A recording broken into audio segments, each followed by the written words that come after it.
How to play the Young Copper Dragon. With an AC of 17 and an average of 119 hit points, this is okay survivability, relying on the higher AC to not being hit. With an excellent strength of 19, the dragon is relying on its brute force to deal damage, if it has to. With a dexterity of 12, we'll see that our dragon is slower to react than other creatures. With a constitution of 17, it's got greater survivability and can handle con saves as well. The intelligence of 16 shows great tactics and knows how to take advantage of the battlefield, either flanking or looking for solo targets or ways to get around, and will think very tactically on the battlefield if it has to do so. With a wisdom of 17, we see good survival instincts and will try to avoid combat if at all able, and knows when to leave combat before it gets too hurt. Finally, we have a charisma of 15, which means they're very good at talking their way out of situations and will likely try to avoid combat at all costs, using its skills, as we'll talk about in just a second. Our dragon here has high perception, which means they are very likely to spot intruders and always on the lookout for anyone that's trying to break into their lair or hunt them down. If they do spot intruders, they'll use their stealth here to go into hiding and, check out to see who's coming in after them.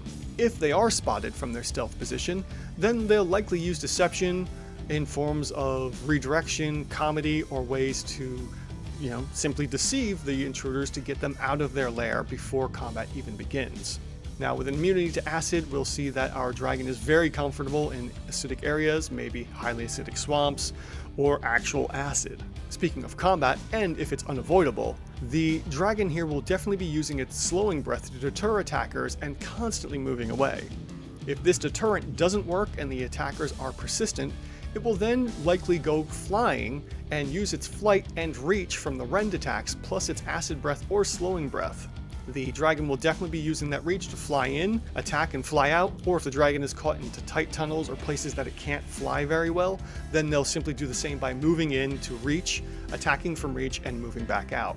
Meanwhile, using the slowing breath at all times to make sure that they can get away even further if they're being swarmed or flanked or whatnot. Our young copper dragon is a very joyful and fun-loving dragon and doesn't want to kill anyone.